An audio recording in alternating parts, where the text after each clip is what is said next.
guys, it's Tim, and this is Wrestling Unlimited. As tonight was AEW Dynamite. It was AEW Dynamite Thanksgiving Eve, as they called it, which I think this is the first year that they've done the Thanksgiving Eve and didn't have like a special Thanksgiving graphics. Like I know in the past they've had it where it was like an orange background on all the graphics and then leaves falling and stuff. They didn't do that this year. It's just a normal Dynamite graphics, but the logo said Thanksgiving Eve, so cool, whatever. But it was also the first night of the Continental Classic, and we're going to get into that and my thoughts on the Continental Classic and Luke's thoughts on the Continental Classic as we ramp into this tournament going on for the next month. But as far as Dynamite itself goes, I thought it was a fine show. I thought it was good. There was some really stupid stuff on this show, I thought, as well. So, yeah, like that. I'm going to say right now, that Tony Storm segment was ass. It sucked. I hated it. I thought it was dumb. And then we have another woman's segment next, which is the women's match, and that was crappy as well because of the way it ended. It's like, oh, Sky Blue gets this big victory. No, she didn't. No, she didn't, because Ruby's out on the side over there flirting with Ange, and then Anna Jay's distracted because of that, and so Sky Blue just happened to get the victory. It wasn't, I don't feel, a big victory for Sky Blue, as it already looks like they're trying to build Sky Blue up for the next challenger for Tony Storm. You don't do it in a match like this. Because why are we supposed to care about Sky Blue when, yes, she won, but she won because the other people in the match weren't even paying attention to the match and didn't care. But I thought it was a good show overall. We got Luke here on a Wednesday with us as well. Luke, what do you think of tonight's AEW Dynamite? I thought it was an okay episode Dynamite. Like, we got some big news out of the Dynamite for their December 30th show. I'll say that, but like, I mean, it was just a very like average episode of Dynamite. Other than that, if I'm being completely honest. So I did like at the very end of the show, they're going off air, and Excalibur's like, oh, I want to say, have a great Thanksgiving to everybody, or Thursday, if that's how you celebrate your Thursday. That was fun, because he caught himself going, wait, everyone in the watches doesn't celebrate Thanksgiving. But I thought that was funny. But with that, I want to say thank you for joining us here. Twitch.tv/PWU Unlimited, YouTube.com/Pro Wrestling Unlimited, and podcast services all around the globe like Stitcher, Spotify, Google Pod, Apple Pod, Anchor, iHeartRadio, and so much more. Remember, if you are watching live on Twitch, you can help us out a couple of different ways. You can either help us out by hitting that donate button down below or donating Twitch bits in the live chat. Also, remember, you can help us out by subscribing to the channel one of two different ways. You can either subscribe with a tiered subscription, or you can subscribe with Amazon Prime, because remember, if you have Amazon Prime, then you have Prime Gaming. Prime Gaming gives you a lot of cool things like free games, free stuff for games, and you always get one free subscription to any Twitch channel you want to subscribe to throughout the month, and I'd greatly appreciate it if you did it right here, Pro Wrestling Unlimited. Also, head over to YouTube, hit that subscribe button, and then hit the join button to become a channel member. And finally, head over to the Epic Games Store. Head over to the Epic Games Store and buy something, because right now they have their Black Friday sale going on till the 25th, I want to say. So many different things on sale. It says Black Friday, Epic Coupons, and Epic Rewards. Go over there, buy something new like Assassin's Creed Mirage, get Alan Wake 2. Maybe you want EA Sports FC 24. You want to claim the free game. Claim the free games at least till the end of the night, and then the new free game comes up tomorrow. Tonight, you can still claim Earthlock and Surviving the Aftermath. Starting tomorrow, you can claim Deliver Us Mars. Also, head over to the Epic Game Store and download Disney Speedstorm. It's a free-to-play game that's very fun. They're ramping up to finish off the Aladdin season. They're about to go into their Frozen season. So why not get it and jump in right now? Perfect time, and it's free. And then use this code, PWU Unlimited, PWUNLIMITED at checkout for all Epic Games and Epic Game Store purchases. But as far as AEW Dynamite does go, so tonight's show was really built around the Continental Classic kicking off. There was other things on the show that were important, but these three matches were very important. It was Swerve Strickland and Jay Lethal. It was Roosh and my mind's going blank all of a sudden. Who'd Roosh face again? Jay White. Jay White. Roosh and Jay White, and then Jon Moxley and Mark Briscoe. Now, the winner of this match is supposed to become the new, quote, Triple Crown champion, whatever that actually means. the way Tony Khan talked about it this morning in the selection video was that this winner might actually carry around all 3 belts, because that's going to look dumb. But at the same time, because he's like, we're going to unify all 3 of these titles, the ROH World title, the NJPW Strong Heavy or Openweight Championship, and the new Continental Championship. And then he goes, we're going to unify them just like Eddie Kingston has unified the ROH and New Japan Strong belts. And I'm like, whoa, wait a second. Those titles have not been unified. Eddie just carries them both around. Eddie just sometimes defends them both at the same time. A lot of times, not even every time. So are we supposed to now think that you're just getting the addition of the Continental Championship, and then eventually, I guess, maybe the other 2 titles will go wherever? So here's my biggest question with all this. Are we just no longer going to have a Ring of Honor World Champion? Like a legit, how do I say it? Like, is there no longer going to be is this just the main champion in New Japan? Or not New Japan, Ring of Honor? Because if it is, it kind of sucks. Also, how are we supposed to, and I get it, this is supposed to be a big deal tournament, but how are we really supposed to care about this tournament when most other AEW tournaments, after a week or 2 when they're done, like the Owen, it doesn't mean anything. Now, I get it. This one's, you're getting a championship. But are we really getting something here? Something that matters? What I think they should do is take the WWE route, or take the New Japan route. WWE has the Royal Rumble. Winner gets a main event match at their biggest pay-per-view, WrestleMania. New Japan has the G1. Winner gets the main event at their biggest pay-per-view, Wrestle Kingdom. So I think if you want the Continental Classic to actually mean something, you do a tournament like late April into June, maybe add a couple more wrestlers to it, and then boom, the winner of this gets the main event of All In Wembley. And if that's going to be a thing every single year, do a tournament, a legit tournament or something to earn somebody that main event. Because last year's main event, or this year technically, was Adam Cole and MJF. But Adam Cole didn't even have to earn that. MJF just gave it to him. Your biggest show of the year, that main event, should not be something that somebody is just, and I get it, it's pro wrestling, everything's technically given to you. But in my opinion, it shouldn't be something given to a wrestler. It should be something the wrestler earns, like with winning the G1 or winning the Royal Rumble. Or in WWE's eyes, if you don't win the Royal Rumble, you win Elimination Chamber. Or the other night, or the other championship, whatever. So that's just my opinion on the Continental Classic. I'm skeptical because the matches we saw tonight were just random, plain, whatever Dynamite matches. They didn't seem extra important. They didn't seem like they were more hard-hitting. The only difference was, hey, Roosh came out, LFI couldn't be at ringside. Jay White came out, the Guns had to go to the back. That's the only difference. Other than that, it didn't feel like, oh my God, these are special tournament matches. Unlike when you watch New Japan and you know, oh shit, this is a G1 match. Yep, this is a G1 match. And I think AEW tried kind of to do that tonight, where the only singles matches on the show were tournament matches. The other matches were the triple threat and the six-man tag. And that's what New Japan does. You have the singles matches for the tournament, and then you have tag matches for everything else. But what are your thoughts, Luke? I went for a little while there and hammered on, but what are your thoughts on the Continental Classic, what it is and what it could maybe be? I don't know. I like the idea of it, but at the same time, I wish they would like use it correctly and not just like use it like how they basically use like the Owen Hart tournament, just like a tournament just to win a belt that like to the fans it might seem just nothing. Mm-hmm. I mean, completely honest, because like fans already view the Owen Hart tournament as like a nothing happening tournament.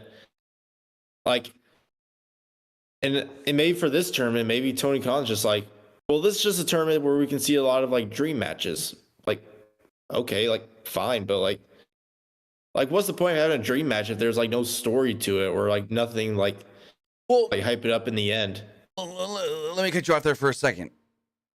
That's like the G1 though. The G1, you get a lot of dream matches with no story because it's in the tournament. So you don't have to have the actual backstory and all that. That's the one thing about a tournament, especially a tournament like this, where everybody in their group, their league, is going to face each other. So that's a good way to get dream matches and not have to build a story to get to that dream match. Now, getting to the finals and what the finals winner gets, that's a whole different story.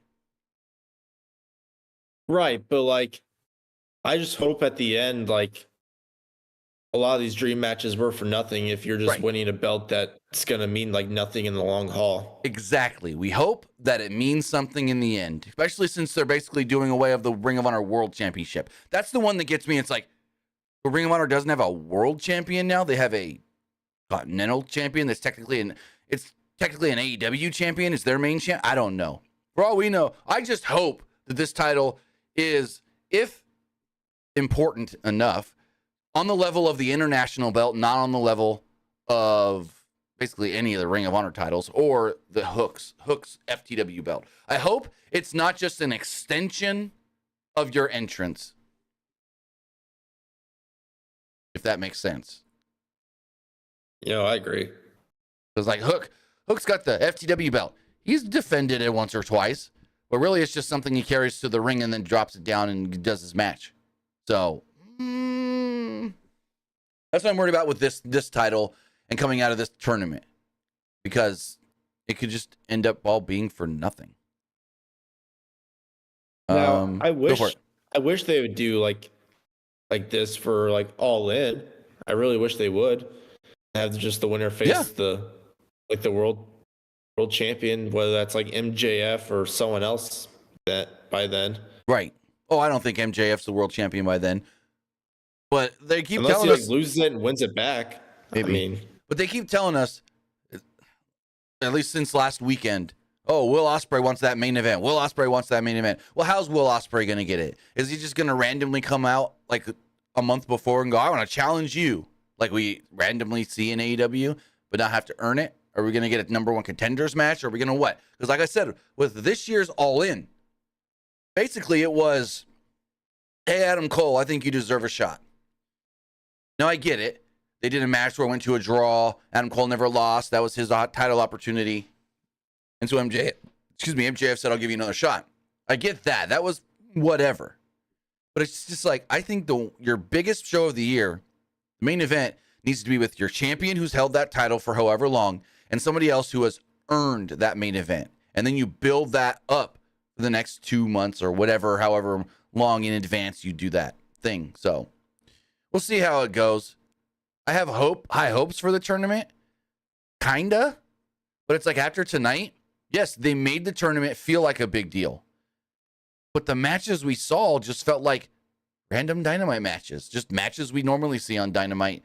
And nothing like, oh my God, this was a special over-the-top tournament match. No, that Jon Moxley-Mark Briscoe match, okay, cool. That Swerve Strickland Jay Lethal match, nothing special. Really, that Jay White and Roosh match really wasn't nothing special. And I get it. Jay White's the heel. He wins by cheating. Cool, whatever. As far as... go for it. I mean, maybe in this night, it wasn't the best, but like maybe for was this the gold bracket or the blue one? Gold. So it looks like, we don't know this for sure, but it looks like gold matches will be on Dynamite and blue matches will be on Collision. I mean, hopefully the blue matches are a lot better. Right. Well, I mean, we have, let me see, I have it right here. What do we have for Saturday? Saturday, going head-to-head with Survivor Series War Games. We have Dan Garcia and Claudio Castagnoli, and then we have Eddie Kingston and Brody King. Both of those should be really good matches. Are there any wrestlers that you would switch out and replace them with somebody else that are in these brackets? Oh, that's a tough one. That's a tough one. Because I would definitely replace Daniel Garcia with somebody else. Now, there's a reason that Garcia is a great pick here, because Daniel Garcia is somebody that's going to be a big star in the future. And so you get him over in this tournament with like 3-4 wins and show that this guy can go and show that this guy can get on a heater and this and that. Because they've kind of been, he's been in a lull for a while. But I think using the tournament to build him up, I think is actually going to be a really good thing. That's what you do in the G1 as well. You have some new people, you have some established people, and you use the tournament to maybe not have the new person win, but have the new person get a lot of wins, go far, and then that builds them up as a big star to where the next year in the tournament, or even just down the line in the company for something else, you go, that guy's a viable challenger for something. That guy could win this tournament in the future. I do wish that the tournament had more than 12 people in it, because I just feel like 12 with as big of a roster as AEW has maybe is not enough. Maybe you should have gone a little bit more, but I get it. They only have about a month to do it. It does feel a little rushed. It does feel a little rushed.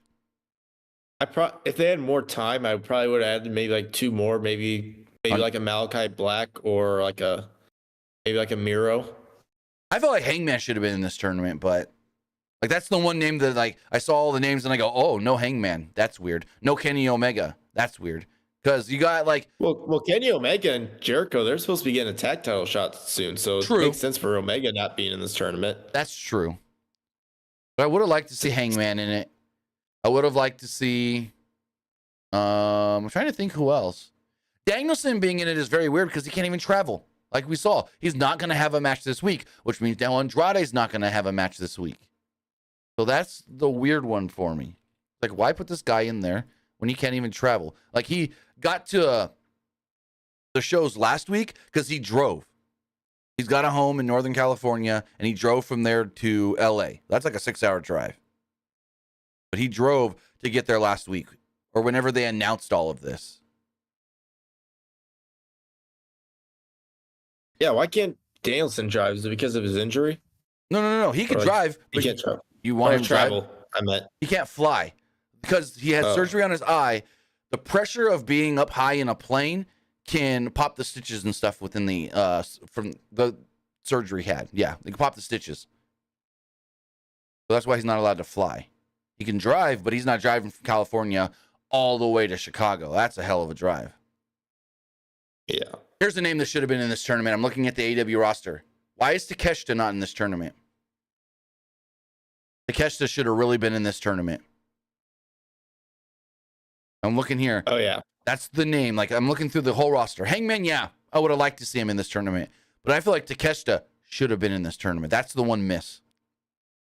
I think that's the one miss that you didn't put Takeshita in here. Honestly, I feel like him over Malachi Black. I would say if I had to pull somebody out, either Roosh or Jay Lethal. But why is Jay Lethal even in this? Because we haven't seen him wrestle in like a while. Here's my thought process of why Roosh and Jay Lethal are in this. Because the Ring of Honor World Championship is on the line, you need people representing that brand. You need people representing Ring of Honor, so you put 2 former Ring of Honor World Champions in the tournament. That's why I feel like they're both in it. But, yeah, I think not having Takeshita in the tournament is a big miss. Because I'm looking here at the roster. Takeshita should have really been in this tournament. Go for it. Do you feel like they should have added like a New Japan guy in this tournament since they have like a New Japan belt in there as well? Yes. That's why I said Omega. But I mean, you got Jay White, where then you go, okay, well, Jay White represents New Japan. He's got the history of being in G1. So does Moxley. So does Eddie Kingston. But yeah, I think they should have had somebody from New Japan get sent down to the United States for the month. And yeah, even if it's somebody from Strong, like have Tom Lawler in this tournament or something. Who's the NJPW Strong roster? Who's on the Strong roster that already lives in America? You know what I mean? We have an actual like a roster of who's. I guess I could look on the AEW roster, and then kind of like just go. I'm sure it's like Tom Lawler and Fred Rosser, like those guys. Yeah, because Fred Rosser would have been good. Because I'm looking at the New Japan roster now, and just looking on who here is based in the United States. Fred Rosser would be a really good one. Maybe technically Daniel Garcia is on the AEW roster or the New Japan roster page. That's weird. Has he worked New Japan much? I'm sure he's worked like a show at least. He's on their roster page, which is kind of weird. But yeah, Moxley's on their roster page as well. Juice is still on the roster page. Heck, you know who they should have put in this tournament to represent New Japan? Because I'm pretty sure he still lives in the States. Kenta. Pretty sure he still lives in Orlando. Kenta would have been great. Has he worked AEW Yes. at all? Yes. Oh yeah, I know he has during COVID. I'm pretty sure. Because he worked. What was the match? Kenta. Pretty sure he worked a Moxley match, didn't he? Give me 1 second and I'll tell you. Kenta AEW. Kenta worked a match with, it was him and Omega against John Moxley and Lance Archer in a no disqualification, false count anywhere tag team match. That's the only match he's had in AEW.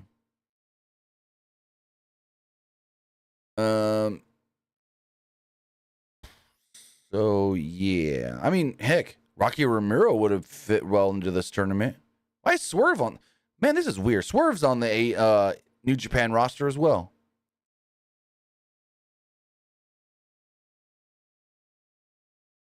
Yeah, that's a weird one. Wheeler Yuta's on the roster. But hold the phone. And Jay White's still on there. Ooh, another one that would have been good in this tournament was if you need one person from New Japan, Jeff Cobb. Oh yeah, that would be a great one. But yeah, there's a number of guys that could have sent over from New Japan to represent the company in this. And then that's just a weird thing. Brody King's also on their roster. Like, what the hell? Anyways. We'll see how this tournament does go. We got it for a month. And yeah. As far as the show tonight does go, AEW Dynamite comes on the air with Excalibur welcoming us alongside Tony Schiavone and Taz as we go over the rules and the leagues of the Continental Classic. We see graphics all over the screens for the Woo energy drink. They're on the Titantron. They also have the energy drinks lined up on the announce table as well. So they're really promoting this Woo energy. This is the first week we've really seen the branding all over. I think so, yeah. Yeah.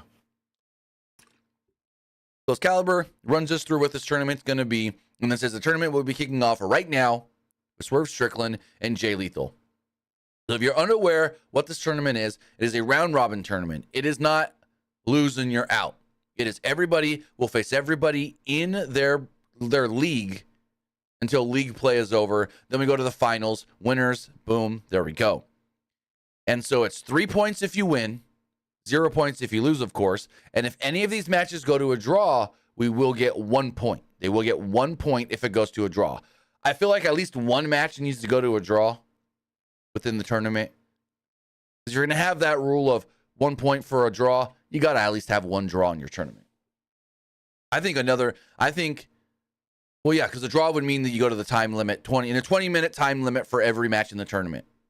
So, crowd, oh my God, did they love Swerve. This was wild. How they just kept chanting, Swerve's house, Swerve's house, randomly throughout this match. And it was so loud, like so loud.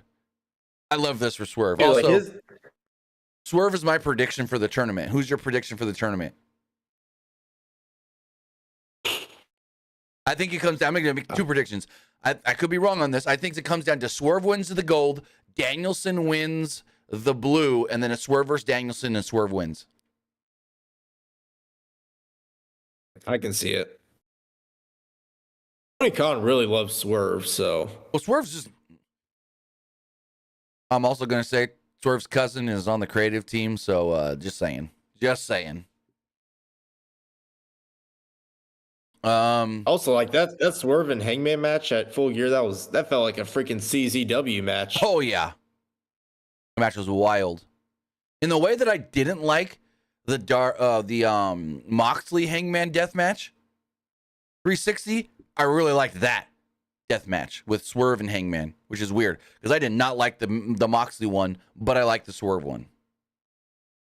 The Moxley one got 5 stars from Meltzer.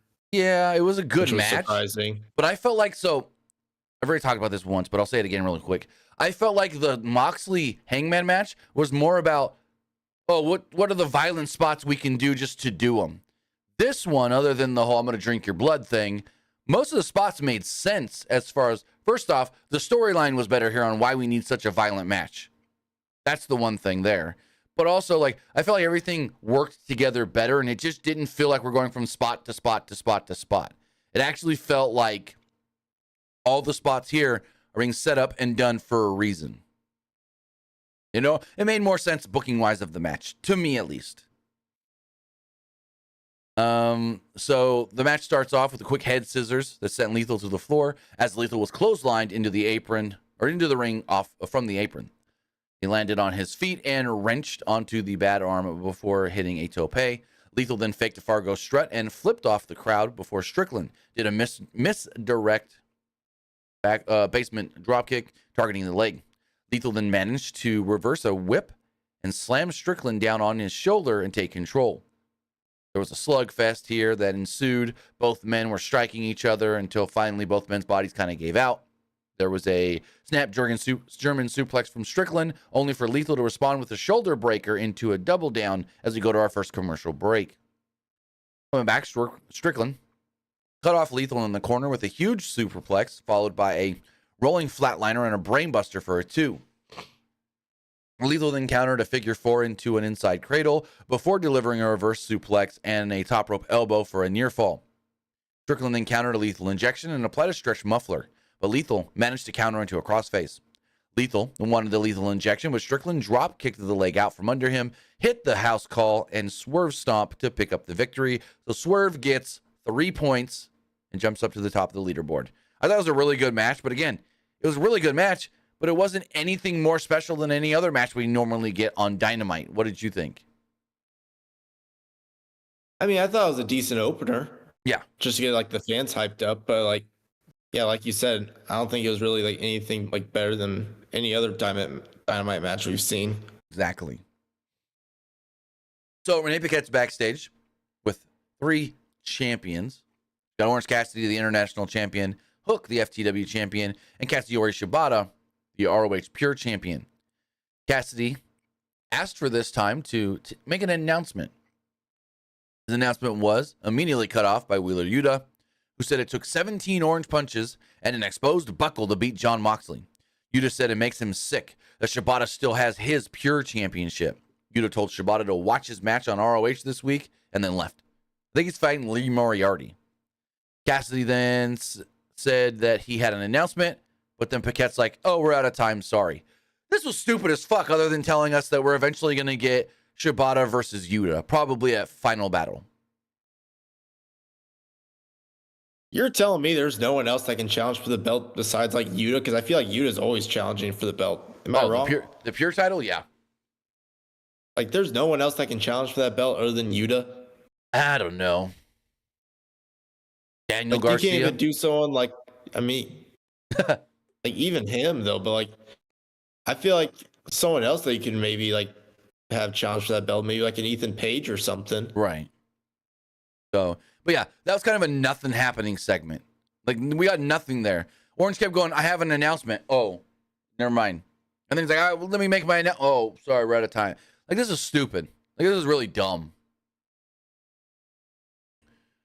Then MJF's music hits, but then it's the remix with Adam Cole because they're both there, bro chachos. MJF and Adam Cole came down to the ring, both hobbling down to the ring. Adam Cole on crutches, MJF with a crutch. So they get in the ring, MJF sets up a chair and lets Adam Cole sit down for the whole segment. MJF says his voice is a little hoarse because he was pounding back brewskis last night and wants to go deep with the ladies in Chicago. And he's not talking about pizza. Didn't this guy just reveal that he's dating Alicia Toot or whatever her name is? Like, come on. You gonna cheat on his girlfriend? I didn't see that, actually. Yeah. And yeah, no, it's legit. Because he posted a picture of the two of them in a bed together. And it was like, oh, they're actually dating. And then during the pay-per-view, she sent out a tweet when MJF hobbled down to the ring after stealing the ambulance. She's like, yeah, get at him, babe. So I don't know what's going on. He's still over here acting like he's going to cheat on his girlfriend. Anyways, maybe that's why his fiance left him. But MJF put over Jay White as being one of the toughest challengers for his AEW title and ran down his own resume as AEW champion before calling himself humble. MJF said that none of this would be possible, though, without his bro Chacho, And then he said, they want to hear the line. He said, it's story time with Adam Cole, baby. Cole says that it's got some good news. They're still the ROH Tag Team Champions, thanks a little bit to Samoa Joe, but he's also got bad news. Cole said, I'm nowhere near being cleared to compete. I can't even walk on this foot, let alone try to get in here and have a match. He said that makes the decision for Full Gear to put him in the main event. And then, yeah, again, him saying this and then them making that decision to be like, oh, yeah, he can wrestle at Full Gear, even though he knew he never was going to. It just makes this seem even dumber, even stupider of a decision to be like, Adam Cole's going to defend the title for MJF. Like, really? No. That whole storyline was stupid as hell. Cole then brings up all the challengers ahead of MJF, but MJF cuts him off and mentions whoever stole his devil mask is going to get it. Said that he's going to bring to them what it feels like to fall from heaven. I'm like, oh, okay. The lights go out. The devil appears on the screen. We hear laughter. Ho, ho, ho, ho, ho. And then Samoa Joe comes out. We don't know who the devil is, but coincidentally, it plays right before Samoa Joe comes out. I think it might be Adam Cole, but we'll see. A lot of people on Twitter kept saying the voice was sounding like Jack Perry. There's no way. It was a distorted voice. It sounded like nobody. If anybody says it sounds like XYZ, they're dumb as fuck. It was a distorted. What we're watching, it's like The Masked Singer. They distort the voice, so you don't know who it is. That's exactly what it was. Right? I mean,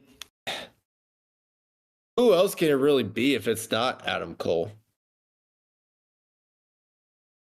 I have no clue. I think it's either MJF or Adam Cole. I think it's one of the two. Because we never see the devil with either of them. The devil's never in the same room with MJF, and the devil's never in the same room as Adam Cole. But also, people are thinking more could be. I don't know about that one. But also, Adam Cole showed up at Full Gear, and the devil was nowhere at all on the show. So that's why a lot of people, and a little bit why I think it could be Adam Cole, and that was a tease of, hey, no devil because Cole's here. So Samoa Joe comes down to the ring, and he's like, hey, I want my title shot. I did what I said I was going to do, not do what you said you were going to do. MJF's like, yeah, about that deal.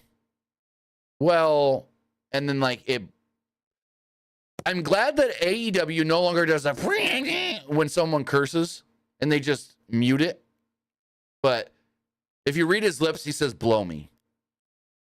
And that pissed off Joe. Joe lunged at MJF and put him in a choke up against the ring or up against the ropes. And Adam Cole starts yelling, Joe, stop. Let me talk to Max. Joe, stop. And so Cole's like, hey, be a man of your word. You told him you would give him a title shot if he helped us defend the belts, and he did. He's like, I've had my share of matches with Samoa Joe. I've been choked out by Samoa Joe. I get it. I know he's a tough competitor and someone that is fearful, like someone that is scary. And he's like, but Max, you got to do the right thing. And MJF's like, you know what? All right. You want to do it? We can do it right here, right now. How about we do it right here in Chicago? Samoa Joe goes, absolutely not. Crowd boos. He goes like, I want to win that title against somebody who's at their best, somebody who's healthy, and not you, who's going to go on Twitter and social media tomorrow and cry about, oh, well, I lost because I wasn't at 100%. He's like, no, I want no excuses when I win that belt. We got a pay-per-view coming up. December 30th is World's End. And I know you should be ready by then. How about we fight there? MJF goes, excuse me? You want to fight me in the Nassau Coliseum?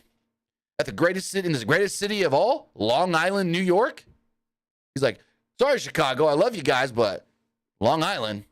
So, yeah, you're on. Joe then says that he's going to beat him and beat him for the title and beat him down and take everything that matters to him in front of his friends, family, and everybody that he loves.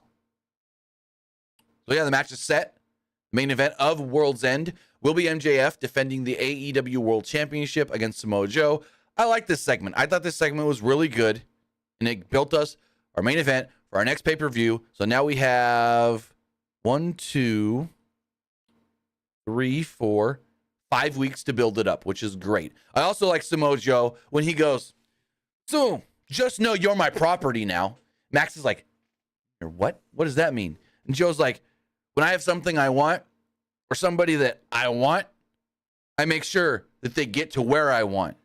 And so if someone tries to come at you before World's End, they have to go through me because I'm not going to have any excuses of you going in there not at 100%. So basically, Joe's like, if someone tries to attack Max, he's going to go beat their ass instead so they can't attack Max. And he's going to basically play the muscle and protector of MJF for the next month, which I like because MJF is legit injured right now and can't do anything physical. He messed up his shoulder and he messed up his hip in the Jay White match. So I like what they're doing with the Joe thing to where he doesn't have to get physical for the next 5 weeks.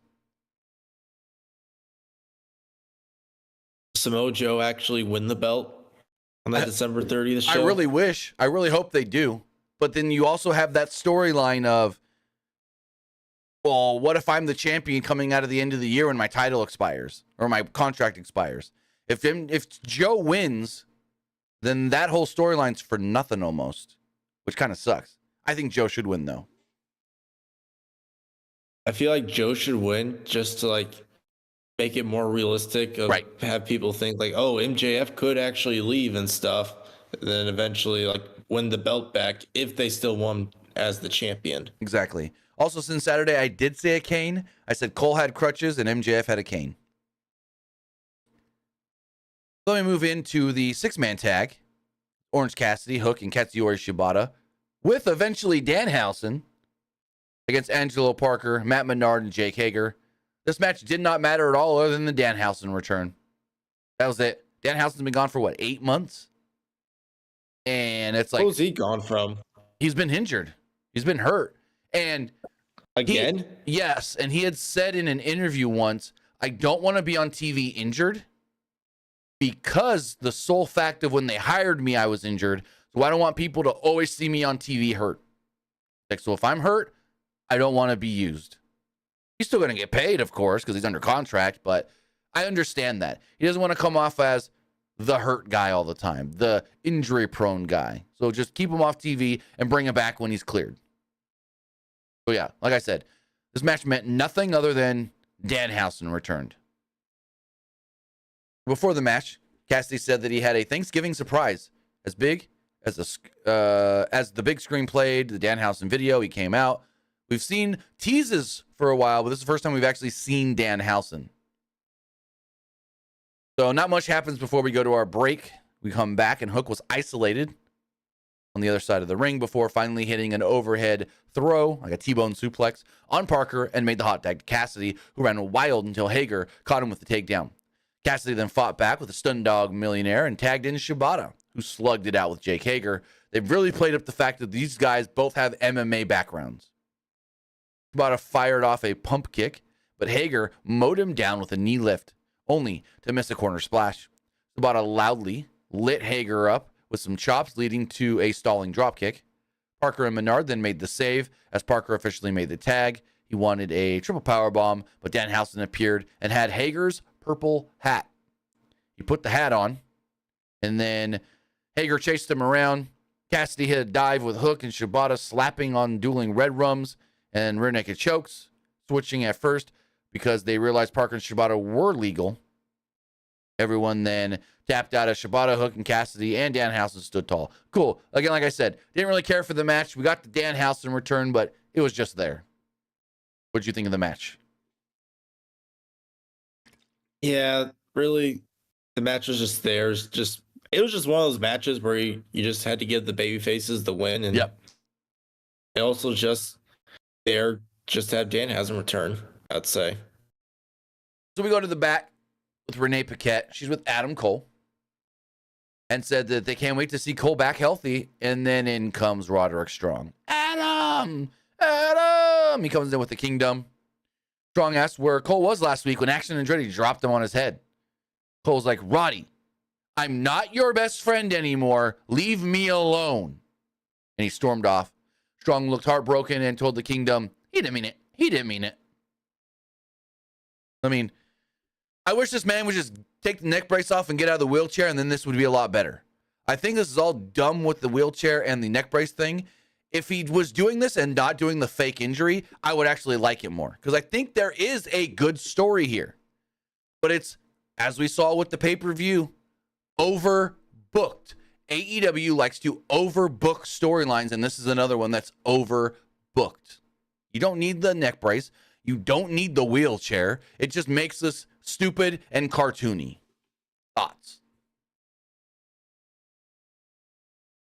I mean, I agree. I personally don't like the whole like wheelchair thing, but at the same time, I've seen people on Twitter said that they think it's funny and they like it whenever Roddy's going like, Adam. Like there's fans out there that like it, but me personally, I don't. Now, like I'm saying, I like the base of what this story is supposed to be. I actually do.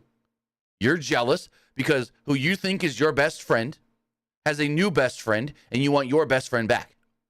I actually like the base of that story. But when you start adding too many layers, the neck brace, the wheelchair, all of that, the kingdom won't actually help me. I need Adam to help me. That's kind of dumb too.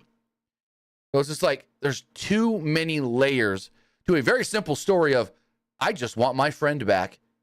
And what do I need to do to get him back? Right. I would love to see personally, I'd love to see Adam Cole with like OG Kingdom again. Like, ooh, Right. what if Adam Cole is the devil and like the Kingdom are like the people that are helping him like attack everyone? That's the thing. What if Adam Cole's the devil and Roddy and the Kingdom are the henchmen?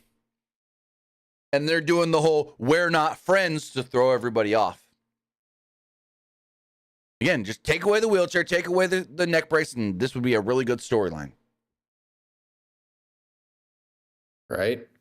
Those Unless Roddy's just trying to make it seem like he's hurt just to make people think that he's not like one of the henchmen. I don't know, because they've been doing the neck brace thing technically since before the devil thing. Because it's weird, because like we saw on last week, what was it, Collision or Rampage? I don't know. Both of those shows kind of blended together. He wrestled. He had a match with Action Andretti.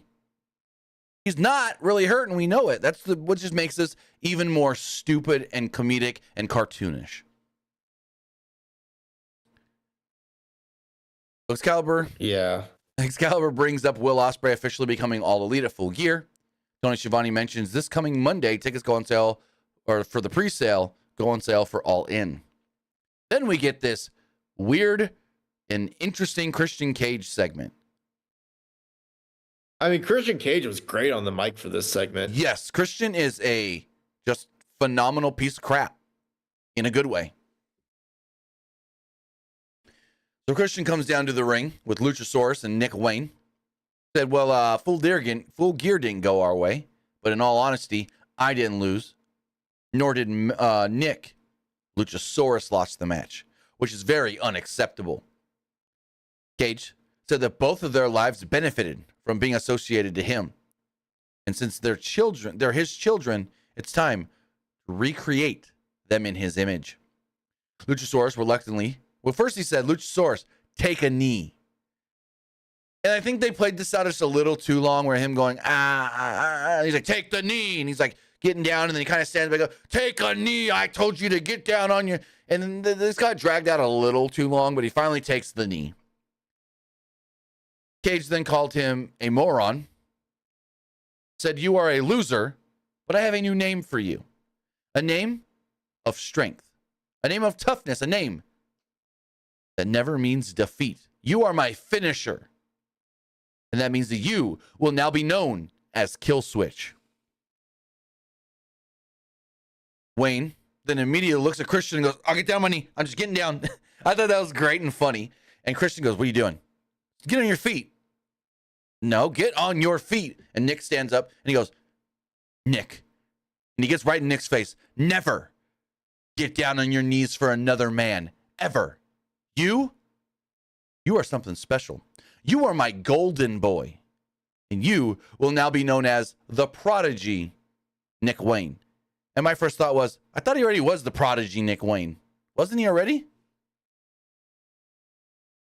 I honestly couldn't tell you.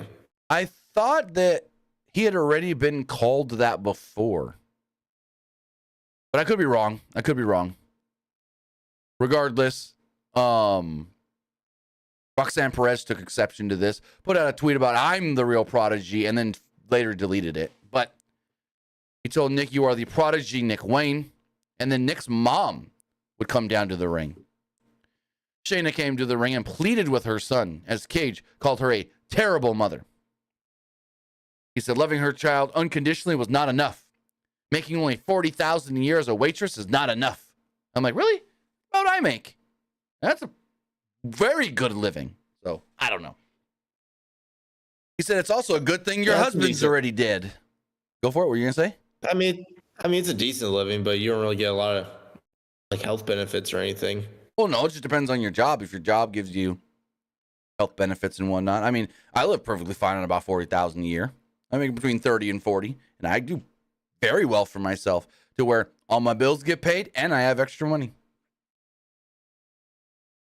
So, he said it's a good thing your husband's already dead because Nick would have disowned him for not being a good wrestler or a father. He's not as good of a wrestler as I was, and he's not a good man or husband that I am. Cage said, if you would have played your cards right before, though, you and me, it could have been a different story. He's like, but now it's getting late, and you need to go punch in for your shift at Denny's. He gets in her face, and I guess we're calling him Kill Switch now. Kill Switch gets between Shayna and Christian. Christian tells him to move, and he refuses to move. Christian then slaps him, saying that he can do things the easy way or the hard way. Cage then shoves Kill Switch into Shayna, who collapses and falls under the ropes, falls down on the mat, and she's just dead. Cage then tells Nick to go grab some chairs. Kill Switch is checking on Shayna when they set her up for a concerto. Christian goes to do it and goes, no. Hands the chair to Kill Switch. He ponders it for a while, waits, slowly starts to lift his arm, and then we get, you think you know him. Out comes Adam Copeland. He sprints down to the ring, looks like he's going to hit Luchasaurus, and then, boom, spear to Nick Wayne. Kill Switch pulled Christian out of the ring to safety, and so Copeland spears Nick Wayne yet again, and then delivers an impaler DDT as well. Shayna finally recovers long enough to watch Copeland give a concerto to her own son, with Cage and Kill Switch watching from the ramp. I thought the segment itself was really well done. I liked it, but I just felt like there was a couple of things that got dragged out a little too long. So, yeah, I thought it was good, but now it's the whole thing is Luchasaurus, he saved Christian after standing up to Christian, but where does that leave Luchasaurus, Kill Switch, and Christian? Are we eventually going to see that turn and Luchasaurus go back babyface, or what are we doing here? It's coming soon now. It's got to at least. Cool. You know what would be really cool? Huh. Let's say like Luchasaurus does turn babyface, and then like they bring back Jack Perry, and we get like Jurassic Express back together against Christian and Nick Wayne. I wouldn't hate it, but it's like they did all that to make Jack Perry and not Jungle Boy anymore. So it'd kind of be like just an all for nothing kind of thing with the whole I buried Jungle Boy. But do fans really like the new like Jack Perry gimmick though? I mean, I do to an extent. He's still learning how to be a heel. That's the thing. He's got to learn how to be a heel. He's always ever, well, no, I take that back. He's not always ever just been a babyface. He did some heel stuff on the indies, but not much. So I think it's just, you gotta give him time. You gotta give him time.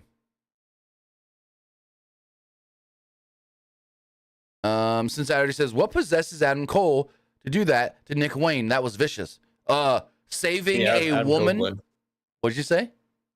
He said Adam Cole. Oh, I meant Adam Copeland. I'm still getting used to calling him Adam Copeland and not Edge. So when I see the name Adam C.O., I think Cole. Anyways. No, he was saving Shayna. He was making sure that Nick's mom didn't get killed or at least hurt, you know. He was being the good guy. So backstage, we got Renee Paquette. She was with Daddy Magic. Matt Menard and Jake Hager. They were screaming at each other when Anna Jay comes up and was like, hey, I got a match coming up. I'm getting sick and tired of all this. I just want to go and win. But you guys aren't focused. And I'm tired of the infighting. I'm tired of all the crap. I'm going to go out there. You guys can come or not, but I'm going to go out there and I'm going to do my best. And then Angelo Parker's phone rings and he looks down. Anna looks down and it's Ruby calling. Anna gets pissed and storms off. So this did play in to the match later. So this was fine. This is cool. This was good. This was not bad at all because it actually served a purpose. Now, the other segment I said, the backstage one that was crappy, may serve a purpose in the future. And maybe that was all just to set up Shibata and Wheeler Yuta. But it was dumb when you kept doing that. Orange Cassidy's got an announcement and he can't make the announcement. So, moving forward, we got Switchblade, Jay White, and Roosh in another tournament match, the Continental Classic Gold League match. This match was a lot of, we're going to chop the crap out of each other, and our chests are going to be red, red, red. Because, like, these men beat the crap out of each other. This was as close to a G1 match as we got tonight. Hard hitting, beating the crap out of each other. And yeah, I actually like this match. This is probably my favorite match of the night, if I had to pick one. I think this match was the best match of the show. So, White came to the ring with the guns. Roosh had LFI, and then they all went to the back. Roosh hit an early shoulder block and a drop kick, while White was on the ropes. He was being forced to regroup at one point on the outside. White then bailed on a dive, but Roosh completely starched him with a chop, launching him into the railing. Roosh then wanted to choke White with the big cable he found from under the ring, but the referee stopped it. I like commentary on here. They were like, hey, referee Paul Turner has been lenient with not really counting these guys out, but he can't just look the other way when he's going to use a weapon or try to choke him with this cable. That would be a DQ and 3 points immediately to Jay White. So I liked that they kind of like brought that up. I like that they brought the fact of, hey, don't get yourself DQ'd or that's just giving your opponent 3 points. Like, I'm glad that they brought that up, and they brought that up early in this tournament for fans that don't watch the G1 or don't really know how that goes, because we've seen it in G1 before. A DQ leads to 3 points for the other guy. There's a chop battle back and forth inside the ring, to Roosh winning the exchange, and then a pump kick before shooting an LIJ pose into a commercial break. White took control during the break, but it was short-lived, as Roosh hit a flying forearm and a Three Amigos for a near fall. Roosh took a very long time to follow up and missed the top rope senton, leading to a White brainbuster for a 2 of his own. White mocked Roosh by doing a bullfinger pose, which led to yet another slugfest before White targeted the eyes. Roosh hit a pump knee, but ran into a Uranagi for a 2. Roosh then chopped his way out of a Blade Runner and hit a snap German suplex, only for White to catch him into a dragon screw. White then ran into an overhead chop throw, or corner throw. They looked for another Blade Runner, only to nearly collide with the referee in the corner, with the referee just sitting in the corner like this. Jay White then hit a low blow, hit the Blade Runner, and pinned Roosh to get 3 points. Again, I thought this was the best match of the night. Really good, hard-hitting. This is what we need from all the tournament matches. Like, this match still could have been a little better if it's a tournament match, but I liked the things that they did in this match. I thought this match was really good. What did you think? Match was all right. I will have some high hopes, like in the next matches for like maybe this Saturday and next week, though. Unless I just give me 1 second. Did we get like what's announced for next week? They didn't announce anything for next week. Yeah. So with doing a tournament, which is the first, honestly. I don't think that's ever happened. Right. Also, with doing a tournament like this, Tony already has to have every match planned out, scored, point. You have to pre-plan a tournament like this well in advance. And so he already knows who's facing who on every week. To not tell us is kind of a weird. To not be like, hey, next week we're getting more tournament action. It'll be so-and-so versus so-and-so, so-and-so versus so-and-so, and so-and-so versus so-and-so on Dynamite. But to not tell us A, is weird because they always give us at least 1 or 2 matches for the next week. And B, not to tell us because it's like, you have this whole thing planned out. You know how it's going. Just let us know. Or, oh, you got to watch Rampage to find out. They didn't even tell us that. At least they usually say, watch Rampage to learn more matches for next week's Dynamite. They didn't even do that tonight. Which, granted, the show ran long. I know they normally announce stuff for Dynamite on Collision. Right. I know that. But they usually tell us that matches for the next week's Dynamite are going to be announced on Rampage and Collision. They usually even tell us that. But I'm wondering if this show legit actually went long, and that's why we got the overrun. And that's why, I think maybe something happened. Maybe that Christian segment went too long. And that's why, because they were like, we've just been informed that Tony Khan has secured an overrun. And that we will go 20 minutes past the top of the hour if need be. Because the main event match started with 5 minutes left in the show. So, yeah, I think maybe they just dropped that and didn't even announce any matches because they ran out of time. I don't know if the overrun was always planned, but it did feel like something happened. Something must have ran long, and there we go. It could have been that Christian segment. Like I said, stuff in that Christian segment did feel a little drawn out, and maybe it went long. We got footage of Ricky Starks and Big Bill. Apparently, I didn't see this, so this was, I guess, a social media thing. I'm so glad they played this here, because usually they don't, but they attacked Chris Jericho backstage. I saw the stuff in the scrum, but I didn't see the other video where they slammed a crate into Jericho's arm, so I'm glad they played it here tonight. So then we get one of the dumbest segments I've seen in a long time. They said, we are now sending it down to RJ City and Renee Paquette. They come out on the stage and there's a microphone there. And we're supposed to be getting, like they already told us, we're supposed to be getting the acceptance speech of Timeless Toni Storm. So they played this fucking segment up like it's an award ceremony. They come out and they do the whole spiel like if you're watching the Oscars or the Emmys or the CMA Awards, where we have our scripted lines we got to say about the people nominated in this category, and then there is no one nominated. And then they go, the AEW Women's Championship is this and that and da-da-da-da-da. And then they go, and let's go and see the winner. And they open up the envelope. They both look at it. They both look at each other, and they both go, it's Timeless Toni Storm. And then Tony's like supposed to be in the crowd, but she's really just at the end of the ramp, it looked like. And she's like, oh my God, I won. Oh my God. And then she goes up to the top of the ramp to give her acceptance speech. I'm like, this is so stupid.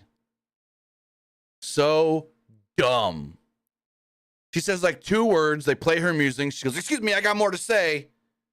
Like they tried to play her out. She's like, I want to thank Anthony Khan and other people at Warner Brothers. Jack Warner. Who the hell is Jack Warner? I don't even know. That's when they play her music. And then she's like, I got more to say. Then Mariah May comes out to give her the belt, like one of those people at an award ceremony that brings out the trophy. And she's like, okay, I just got to thank all the other people. I got to thank everyone who trained me and these people and that people and yeah. And then she's like, just zooms through it. I'm like, this is so dumb, so stupid. Some of this Toni Storm stuff has been entertaining. Most of it has been not to me. And that's, not everything is going to hit with everybody. But this was another level of dumb, at least in my opinion. What'd you think? I feel like I will say at the beginning when they started doing Timeless Toni, like it was very like entertaining. But I feel like right now they're trying like a little too hard with her gimmick, and it's like too hard in a bad way. Totally agree. And the whole, we're going to do a fake award ceremony thing here to announce her as the champion and award her the belt. And then them playing it off like they didn't know that it was going to be Toni Storm. And then they read the, just so stupid. Sky Blue's music then hits.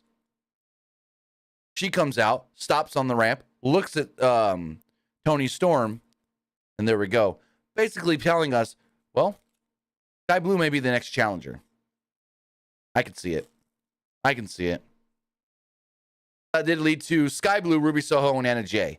In a match where you should be showcasing Sky Blue, this match was all about the Ruby Soho, Angelo Parker relationship, I guess you can say. This did nobody any favors. Yes, Sky Blue got the win. But Sky Blue, like I said earlier, only got the win because two other women were preoccupied with stuff going on outside. Now I got something stuck in my eye. There we go.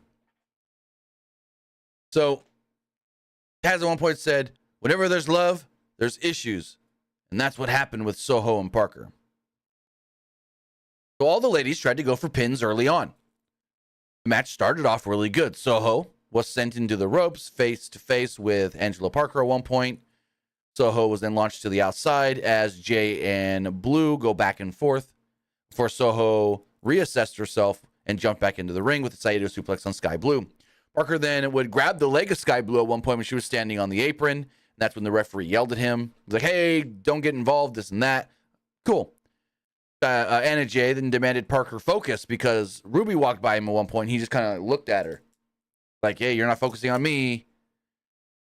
And so we go to commercial break. When we come back, there was a power bomb and a superplex Tower of Doom spot with Jay scurrying to get the pin, but only managed a 2 off of it. Soho and Jay then were sent outside as Blue missed a baseball slide and was tossed into the barricade by Soho. Parker then walked in and made eyes with Ruby before both were pulled away by Saraya and Menard. This then led to Anna Jay clocking Ruby Soho with a pump kick. She fell. Blue then hit a crossbody on both women. Blue then tried the code blue, but Jay countered into a slam. Menard then tripped up Ruby, and it led to Saraya and Menard arguing again. Meanwhile, a pump kick sent Ruby off the apron into the arms of Angelo Parker. And then Ruby just didn't care about the match. All she did, so she wraps her legs around Angelo Parker, wraps her arms around him, and the two just stare into each other's eyes. Ruby no longer caring about this match. Anna Jay sees this. Anna Jay gets mad. Well, actually, first, Blue escapes from a Queen Slayer. Then Anna Jay sees it. Sky Blue then grabs her, hits a sloppy-looking TKO, and then picks up the win. Overbooked, in my opinion. If you're doing what we think and you're building up Sky Blue as the next challenger for the Women's World Championship, you didn't do it right here. Because this was more about the stuff that wasn't the match. And I think that was a negative. What do you think? I feel like this was just like a nothing happening match that really didn't really need to happen tonight, if I'm being completely honest. Now, I think the match could have been an important match if they didn't have the stupid outside stuff. Like if this was just a regular triple threat and Sky Blue won, then you can start building up Sky Blue got a good big victory. Maybe she could be next in line for the title. Now you can still think that because she won, but she only won because the other two women in the match weren't even paying attention to the match. So it did her no favors at all. They also told us here, hey, we're getting extra time. So Renee Paquette's backstage, and she walks up on Wardlow, who's working out. He's over there lifting up some steel. Looked like one of the trusses that holds the lights and stuff. She's like, I want to get your thoughts on the main event for World's End. I'm like, what does this matter? I get he wants MJF, but what the hell is this all about? Paquette asked what he's waiting for with MJF, and Wardlow said, the downfall of the devil will happen on my time. I'm like, okay. AR Fox then walks up and said Wardlow was putting the blame on everybody else. And he did the same thing with Darby Allin. But Wardlow said, I don't need your advice, and he drops him. Again, a nothing happening segment. What is it going to lead to? Wardlow and AR Fox? Cool. Okay. This didn't need to happen at all. We didn't need this segment whatsoever. We're not building MJF and Wardlow right now. So what did this need? Why did this need to happen? Yeah, I agree with that. Like, if we're building... I think they're based... They're basically just trying to find something for Wardlow to do right now. Right. Like if we're building to Wardlow and MJF, if maybe Wardlow screws MJF at the pay-per-view, okay. But right now, it doesn't seem like that's going to happen, especially with it being Joe as the challenger. So then we move into our main event match. It's our third tournament match of the night. Jon Moxley and Mark Briscoe. The match started 5 minutes before the show ended, and they literally told us when the match starts, if we need extra time, this match has been allotted extra time. And I'm like, I doubt this match goes only 5 minutes. And I do wish this match was longer than it was, though. Because I think it went, when did the show go off the air? It went off the air, and I know exactly when because you messaged me like right when the show ended. You messaged me at. So this match itself. They went overtime tonight. Pardon? They went overtime tonight, yeah, though. The match went about 15 minutes past the top of the hour. So the two wasted no time going back and forth immediately, with Briscoe firing off some redneck kung fu, leading to a drop kick through the ropes outside, followed up with a blockbuster off the apron.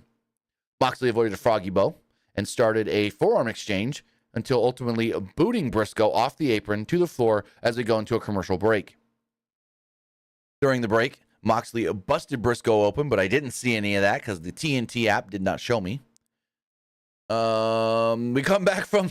So this is great. We come back from the break, and Excalibur goes, someone has been busted open, and surprisingly, it's not Jon Moxley. It's Mark Briscoe. I laughed so hard when he said that. Well, Moxley hit an exploder out of the corner, but ran into an overhead Briscoe throw. Moxley countered a neck breaker into a choke, transitioning into an arm breaker, but Briscoe got to the ropes. Moxley cut off Briscoe in the ropes, but Briscoe bit Moxley, but then dove right into a paradigm shift, which Briscoe no-sold into a dropkick for a double down. Briscoe connected with a rolling Death Valley driver and a foggy bow for a 2. Briscoe then decked a charging Moxley with a lariat, wanted to go for the J-Driller, but Moxley hit a King Kong lariat of his own before hitting a Death Rider, but Briscoe kicked out. The crowd then went wild for Briscoe at the kick out. He then kicked off the ropes in a choke and got a near fall off of it. Moxley then hit a half and half, but Briscoe rolled through to his feet, and there was another forearm battle. Moxley then cut off the momentum with a kitchen sink, curb stomp, and another Death Rider to get the victory in a really good match. So there we go. The tournament is now as followed. I'm going to pull up this graphic on the screen to show you guys who is where when it comes to...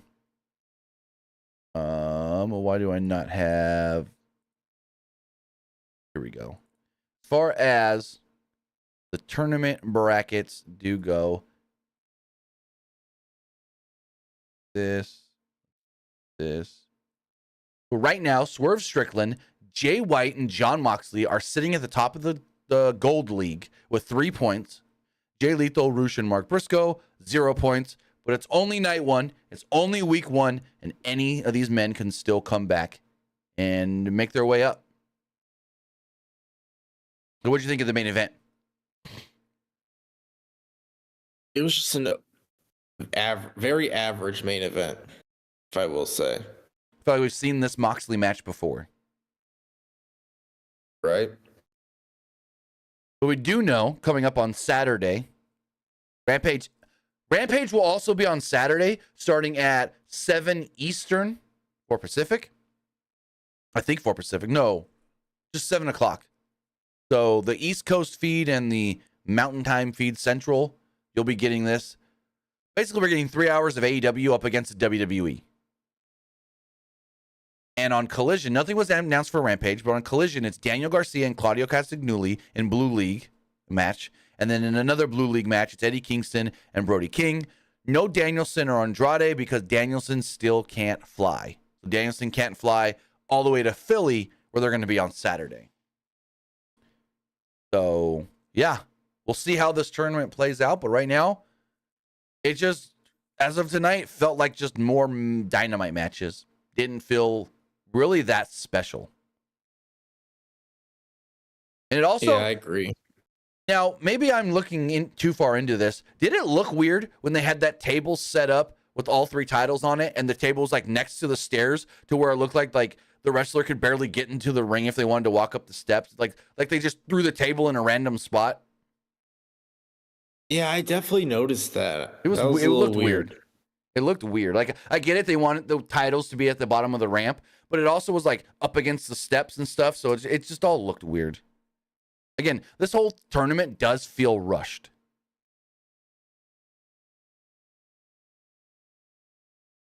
But with that, you know what we thought of the show. Now it's time to hear what you guys thought of tonight's AEW Dynamite. So let's go in here and refresh all the polls. As far as the Twitch poll does go, everybody that voted liked the show. 100% liked the show. Looking over at the Twitter X poll. Ooh, interesting. 43% liked the show.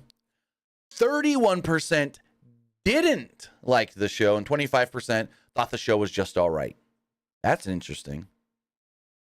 As far as the YouTube community poll, 69% liked the show. 17% thought it was just all right. And 14% didn't like it. Looking at the comments here, this person says, loved it, possibly the best Dynamite all year. I wouldn't go that far. Says those tournament matches ruled, or some so similar to what NXT did in the tournament for the Heritage Cup. Yes, this is exactly the same kind of tournament as the Heritage Cup tournament. I didn't even think about comparing the two as far as a style of tournament. This person says, it was a great show as usual, but the best wrestling company in the world, All Elite Wrestling. And this person says, not reading that comment. And this person says, great and funny, great matches. Finally, the live poll, 75% liked the show, 14% thought it was just all right, and 11% did not like it. So with that, guys, I want to say thank you for joining me here. Twitch.tv/PW Unlimited, YouTube.com/Pro Wrestling Unlimited, and podcast services all around the globe like Stitcher, Spotify, Google Pod, Apple Pod, Anchor, iHeartRadio, and so much more. Luke, tell them where they can find you. You can find me over at Twitter X at Petke_21. And you can also find me over at Twitch at TheLukePetke. With that, guys, if you celebrate it, have a great Thanksgiving tomorrow. See you back here Friday. We got the wrestling wrap-up on Friday morning, SmackDown on Friday evening, and then we have Survivor Series on Saturday night. So with that, guys, have a great week, and we'll see you next time. Have a good one, guys.